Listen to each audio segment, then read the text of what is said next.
Hey everyone, so today I'm going to be giving what I think are the three strongest arguments for why the church should affirm gay marriage.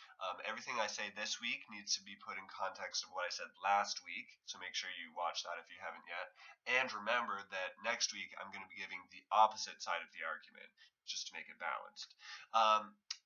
Also, the three arguments I give are so big and I can't summarize it in a few minutes. So if you're interested in learning more, go to my Take It, Leave It blog over at WordPress, and I will be giving a video in the next few days where I sort of talk about these arguments a bit longer length. But here's just sort of the brief introduction to get you started. So number one, loving and committed gay marriage did not exist back then. So the six or so passages in the Bible that say that men laying with men or women laying with women is a bad thing. It's hard to tell the difference. Were the biblical authors, did they have a problem with just any sort of homosexual behavior at all? Or was it the fact that this homosexual behavior was happening outside the context of marriage? Because as we all know, God's ideal for sex and that sort of thing happens in a lifelong committed marriage context. By far the most common forms of homosexual behavior happened between masters and slaves.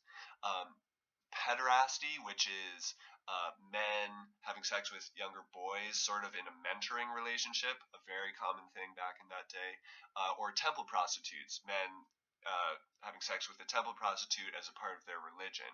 And obviously, all those things God would not approve of.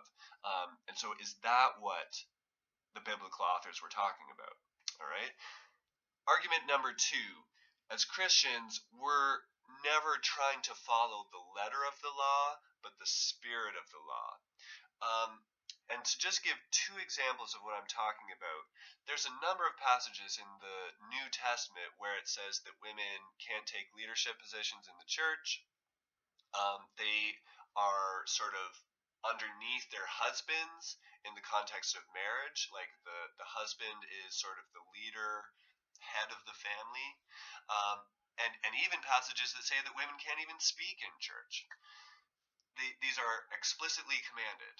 As just a second example, slaves are permitted, definitely in the Old Testament and even in the New Testament.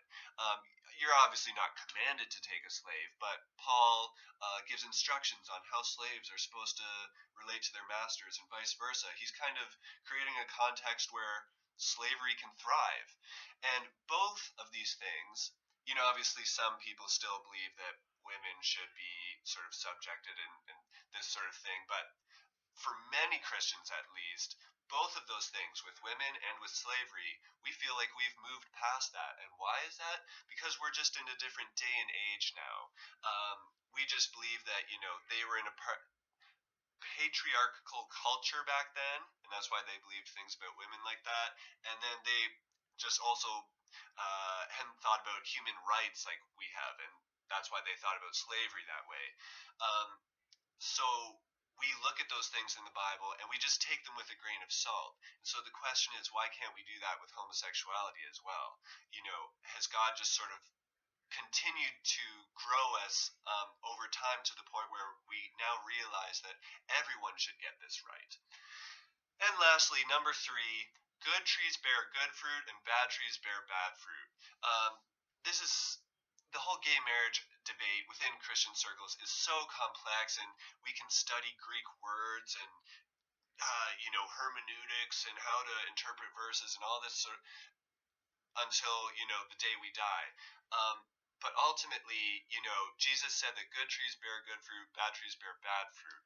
And if you look at loving, committed, lifelong gay marriages between Christians, like a Christian gay couple, and you just look at them and you say, is that really bad fruit? Like, is that something evil going on there where they're, going through life together, in friendship and support and this sort of thing? And even when they raise kids, like, is that a bad thing?